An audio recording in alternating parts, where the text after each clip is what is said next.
Sejam muito bem-vindos ao programa onde a estrela é a sua saúde. E hoje a gente vai falar do desenvolvimento do ser humano. Mas olha, não biologicamente não, a gente vai falar sobre o que acontece aqui dentro enquanto a gente cresce e o quanto que acontece com a gente quando a gente é pequeno, a gente leva para a vida adulta. Tudo isso só depois da vinheta.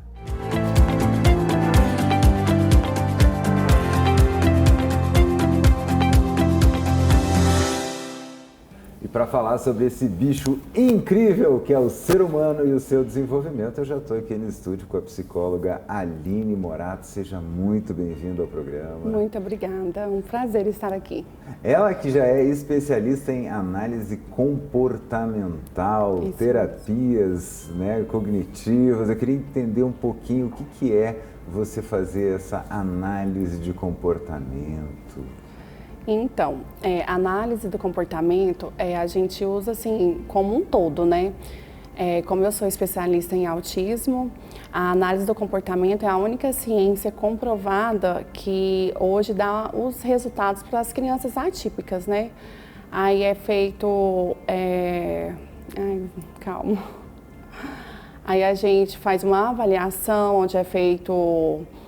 programas individualizados. Tem muitas pessoas assim que têm um pouco de preconceito com o ABA porque ele é um ensino estruturado, que tem a repetição, porque a criança, eu como analista defendendo, né, eu acredito que a criança ela aprende ali naquela repetição, porque tem outras abordagens, né, que eu também sou muito a favor, mas eu como uma mãe atípica, né, que sou a prova disso.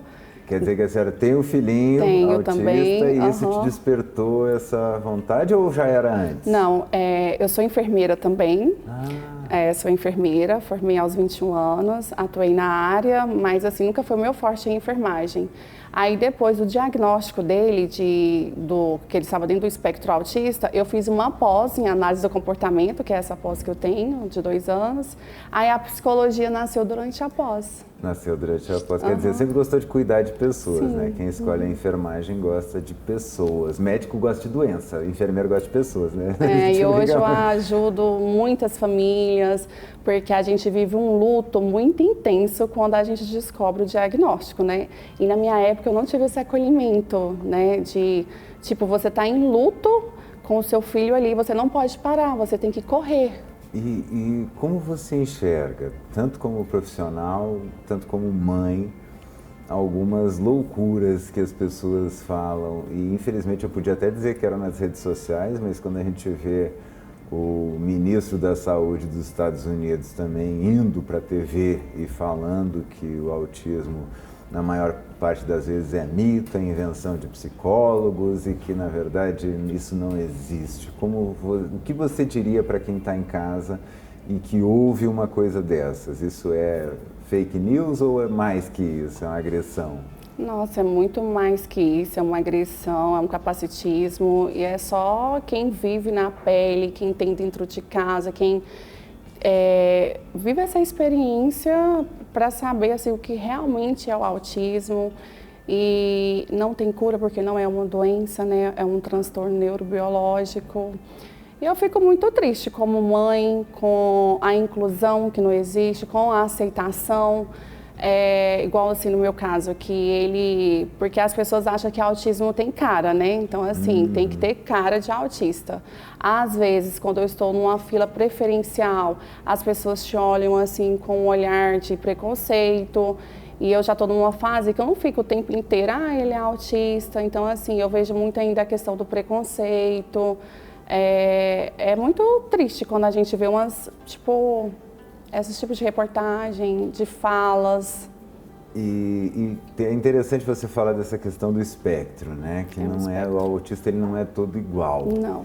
E dessas séries que mais trouxe esse assunto assim, para a sociedade foi Uma Advogada Extraordinária. Né? Muito fofinha a série. E aborda esse tema e tem um momento onde, digamos assim, a agência ela é advogada e daí a agência pega um cliente, só que esse cliente ele tem o autismo muito aguçado, muito forte, ele não se comunica verbalmente, né?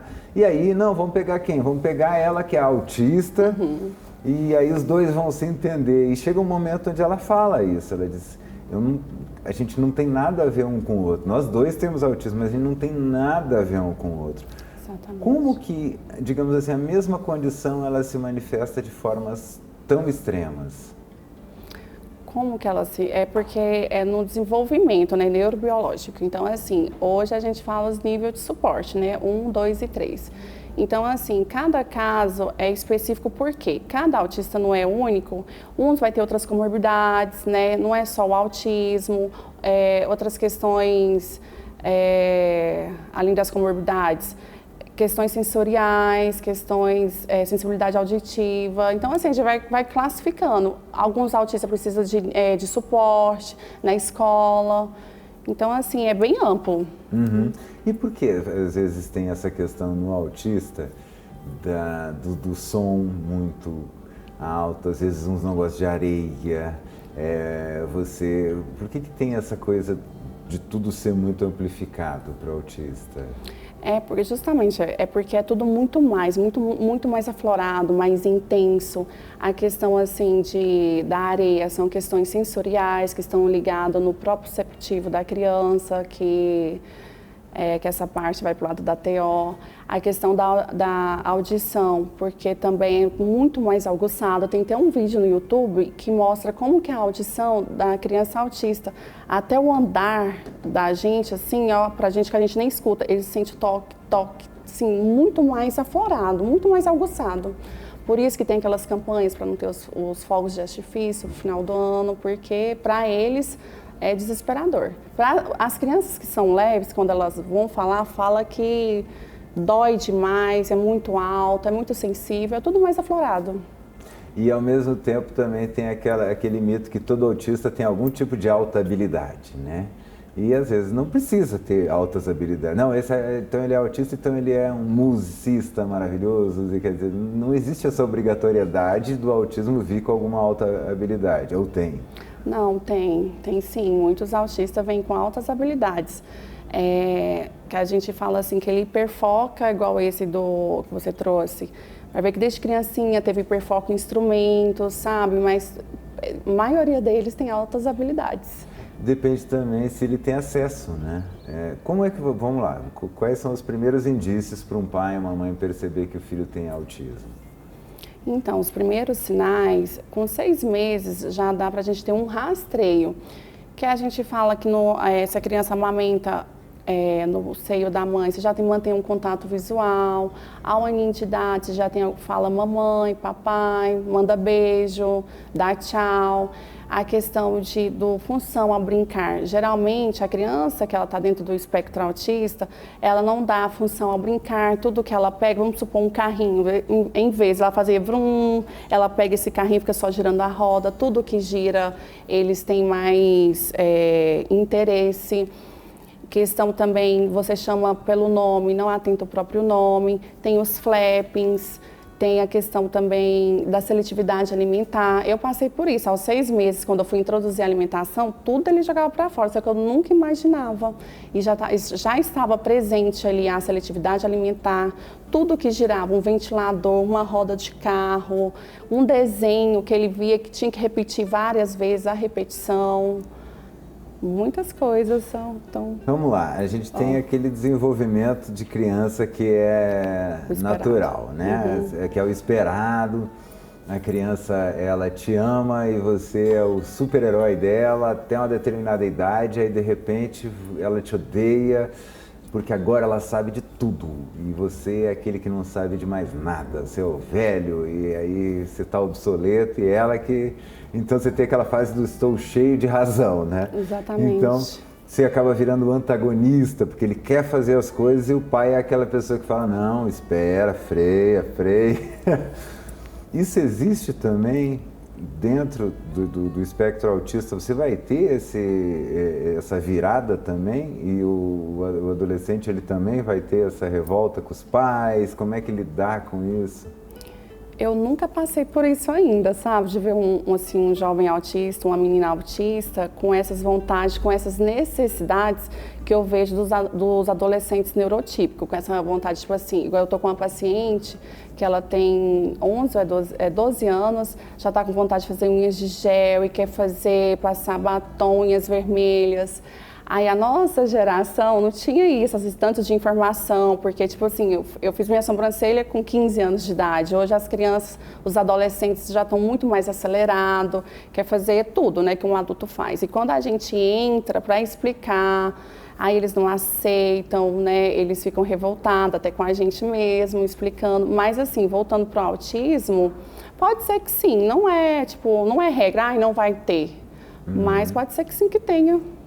Mas geralmente acaba criando um vínculo também maior ao longo do caminho, talvez porque, né, exige um pouquinho mais de atenção, então os pais estão mais presentes e às vezes o adolescente, a criança, digamos, neurotípica, não, esse aí, eu adoro essa palavra que ela não existe, mas as pessoas amam usar, esse aí é normal, então pode deixar que vai se criar. Sim. Então também não é só porque não é só porque eu não sou autista, é que eu também não preciso de um pouquinho de atenção, né? Exatamente. O que está acontecendo, não só com os autistas, mas com a nossa maneira de criar os filhos hoje, com telas, com uma geração que trabalha mais do que cuida.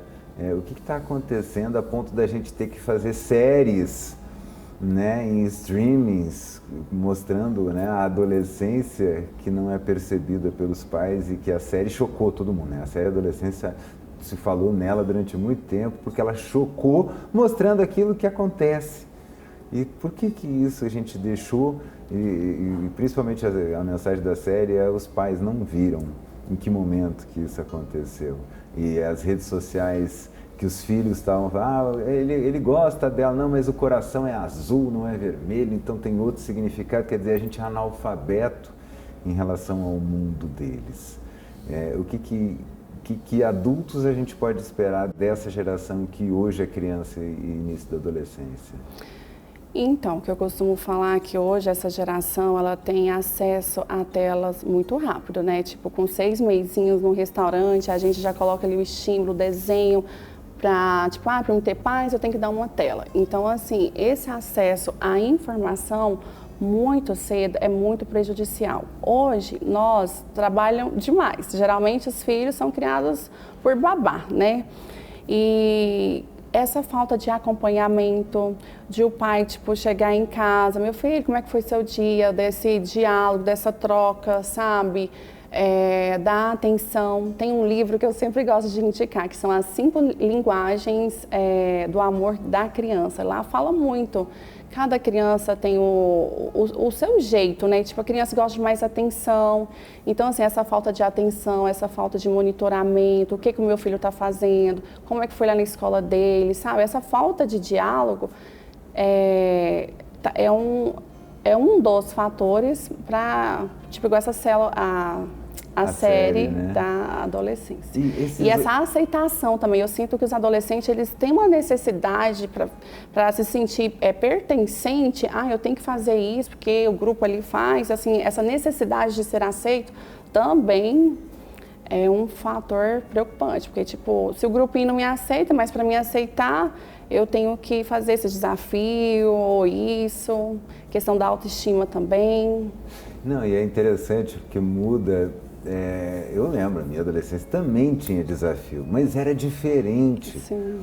Né? Para você ser aceito lá quando tu estava no finalzinho da infância, no começo da adolescência, o desafio era, quero ver. Você só entra para o nosso grupo se você tocar aquela campainha ali, sair correndo. Se você pular esse lugar aqui, se você nadar até ali.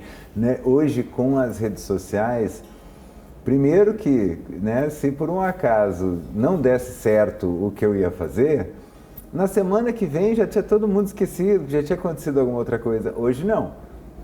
Hoje você fica marcado para sempre por causa de um vídeo. Então não tem mais o fim de alguma coisa, você está lá, você está refém daquilo ali. E os desafios, eles começaram a tomar uma outra proporção. muito ansiosos, adolescentes com muita ansiedade, depressão, pensamentos suicidas, justamente com essa comparação, sabe, das telas, das redes sociais. Então, assim, hoje tem aumentado demais mesmo, de jovens ansiosos, com pensamentos suicidas, que, eu não sou bonita, eu não sou aceita, meu cabelo é assim. Aí tudo acha que o fim é vou me matar, minha vida não tem prazer. Muitas, a gente acaba, né, entrevistando também cirurgiões plásticos, por exemplo, muita gente trabalha na parte estética e eles comentam muito sobre um distúrbio que todos eles têm que ficar, né, quando o profissional é sério, ele vai reparar isso e vai te mandar para o profissional, que é quando o profissional ele percebe que não importa o que ele vai fazer naquele rostinho ali, ela nunca vai estar contente com ela mesma. Exatamente. Né? E você fala em ser aceito. E se eu tiver esse problema de que não importa, não é nem os outros que eu tenho, o problema é que os outros me aceitem, sou eu mesmo que não me aceito. Tem uma diferença entre aquele adolescente que chega lá e que tem medo de que os outros não aceitem, e o que faz isso e qual que é a diferença entre aquele que chega e ele mesmo não se aceita? Então, tá muito ligado lá na infância, sabe? Como era esse ambiente, se eram os pais que, tipo, não validavam, você é muito burro, você é muito feio. Então, assim, a gente fala que são as crenças limitantes. Então, ele já cresce com aquilo ali dentro dele, né? Então eu não sou bonito, eu não vou dar conta de apresentar um trabalho ali na frente. Então, ele já tá com aquilo ali dentro dele, então nem ele mesmo aceita, né? Quando eu não aceito, tem muito os fatores ligados lá na infância, né? Porque pode ter sofrido um ambiente, assim, com relacionamentos, que a mãe vive um relacionamento abusivo, o abuso sexual, né? O abuso psicológico. Então, assim, tá tudo ligado nessa aceitação aí, quando vai entrando na adolescência, na fase adulta. E o outro caso que você trouxe, a gente tem que trabalhar em terapia, né? Porque são crenças.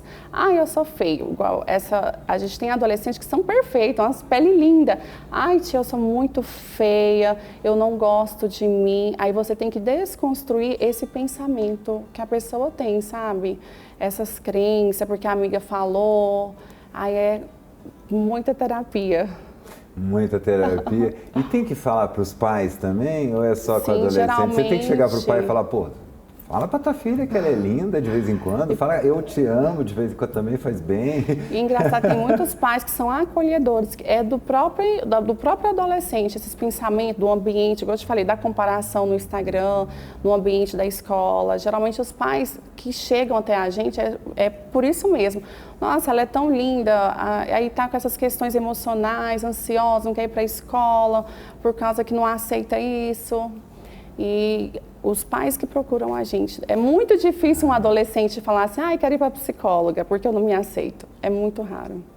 Não, né? Quem não se aceita não tá com essa... A psicóloga também não vai me aceitar, né? Às vezes interessante isso que você falou, da questão de, geralmente, os pais que levam os filhos são os pais que acolhem. Sim. E mesmo assim não adianta, quer dizer, tem muito adolescente aí que tá com problema e o pai nem percebeu. Sim, tudo por falta de afeto, de atenção, de saber como é que você está, de validar, tempo de qualidade. Birra, como é que a gente lida com birra? Adoro isso. Porque, por exemplo, você tem a birra de uma criança neurotípica e a birra de uma criança neuroatípica. Tem diferença na hora de lidar? Aquele negócio de se abaixar, falar na mesa alta, aquilo é verdade? Então, geralmente a birra é por atenção, né? É atenção a birra. E como conduzir na hora de uma birra? A gente orienta assim, qual que é a função dessa birra? Se for por atenção, aí a gente orienta os pais não reforçar, naquele momento ali ignorar, esperar passar aquele choro. Passou aquele choro, aí você pode ir lá, o que foi, meu filho? O que aconteceu? Porque a birra, ela é por atenção.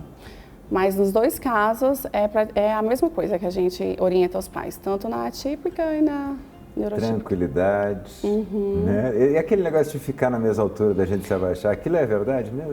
Porque quando a gente está na mesma altura, tem o contato visual, ele está olhando a nossa fala, porque quando tem A diferença, o contato, a forma que chega, a informação não é a mesma. E quando a gente está na mesma altura, é de igual para igual. O que é mito e o que é verdade na criação dos filhos, né?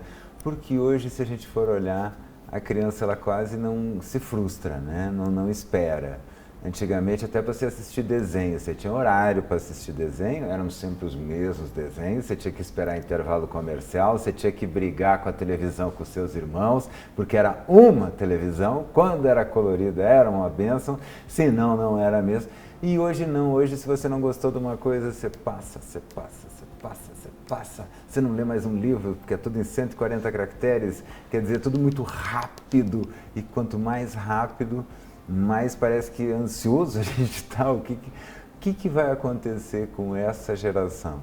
Hoje em dia as crianças não podem mais ser frustradas, né? Tanto que em escola não existe mais em primeiro, segundo, terceiro lugar quando tem um campeonato. Então, assim, todas ganham a medalha, justamente porque nenhuma criança pode ser frustrada. Então, aquela criança que é criada, assim, um pouco sem limite, mais permissiva, quando adulto pode ser um adulto mais frustrado, mais ansioso, porque não soube assim lidar com com esse sentimento de nossa, não deu certo, tudo bem, vou tentar de novo, por causa justamente da frustração, porque nós adultos também frustramos demais, né? Mas como a gente quando não tem essa regulação emocional, aí é muito complicado. Então isso é algo que aprende pequeno. Pequeno. A primeira coisa quando a gente começa a intervir com as crianças são as emoções. E quer dizer, pai precisa dizer não. Precisa dizer não. Não também é carinho e eles pedem limite. Eu falo assim, gente, criança, eles amam que a gente dê limite a eles. Isso é um ato de amor. Claro, se você aí é pai, você já observou isso que eu vou te falar. A criança, ela faz uma coisa te olhando assim, ó. Isso. Pra ver em que distância do objeto que você vai dizer não, né? E ele fica te olhando mesmo para ver aqui. Então, nessa hora, ele está pedindo para você, Sim, é isso? Sim, exatamente. Eu sempre oriento os pais, olha, quando você for estabelecer limite, melhora o tom de voz, faz assim, não precisa gritar. A criança também não aprende no grito. Faz um tom, não, meu filho, agora não é hora. Aí começa a birra, aí ignora aquele comportamento ali. E sempre reforçar o que é o correto naquele ambiente familiar, né? Se a regra é aquela regra, a regra é dormir 8h30. Meu filho tem que dormir 8h30. Ah, pai, mas é 8h30.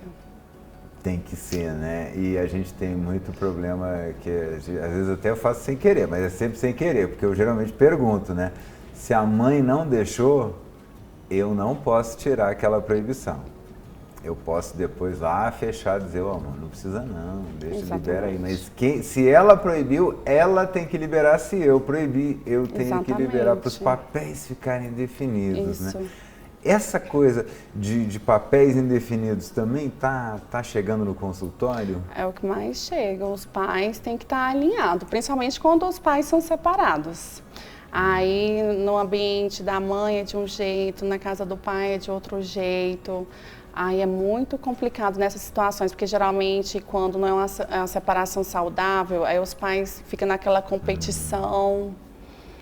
E a criança é muito inteligente. Bobo é quem acha que a criança é boba. Não. Porque a criança ela chega e fala, não, mas na casa do meu pai, ele deixa. Sim. Ele pode até não deixar, mas ela vai jogar aquele truque ali para ver se você vai deixar. E aí já gera um conflito entre os pais. Sim. E tá, então eu também vou deixar. E aquela competição.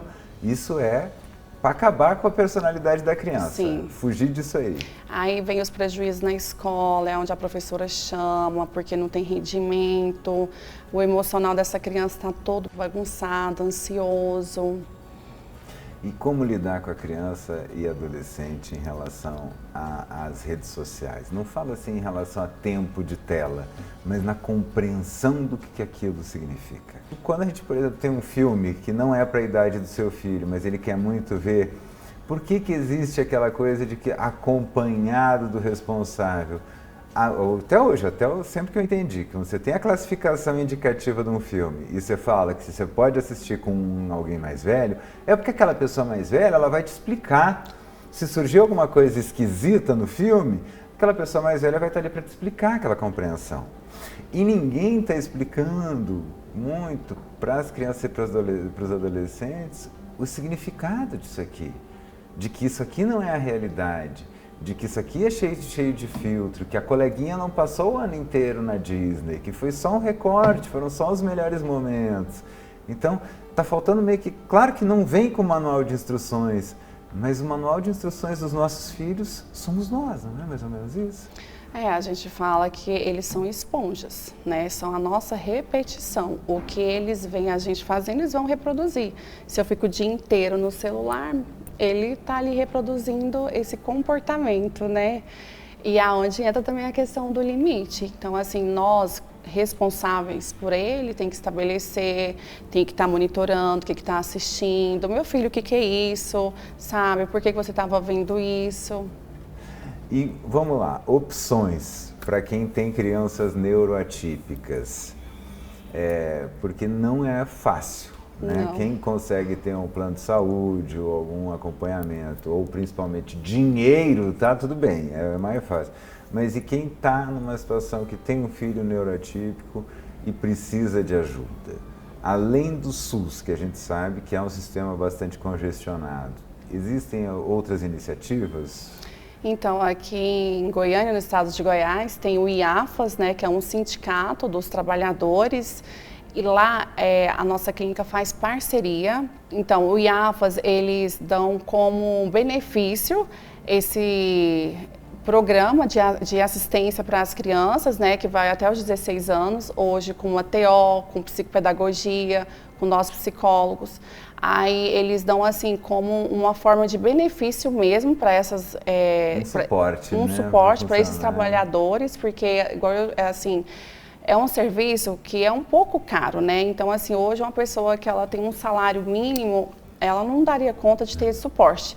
E o IAFAS, alimentar isso, e o IAFAS entrou com esse projeto lindo, onde mais de 60 crianças hoje são atendidas, as crianças dentro do espectro autista, e não tem nenhum custo para eles, que é um projeto assim, que para ter essa melhoria na infância, na adolescência, e os filiados ao sindicato do IAFAS têm esse ganho. E é muito fácil a gente às vezes falar assim, não, que as crianças são o futuro, mas para elas serem o futuro a gente tem que investir nesse futuro, tem que investir. Né? Então, que parceria maravilhosa. E são 240 atendimentos mensais, que lá... TO é a terapia ocupacional. Né? Que a gente até trouxe uma vez como é importante esse tratamento.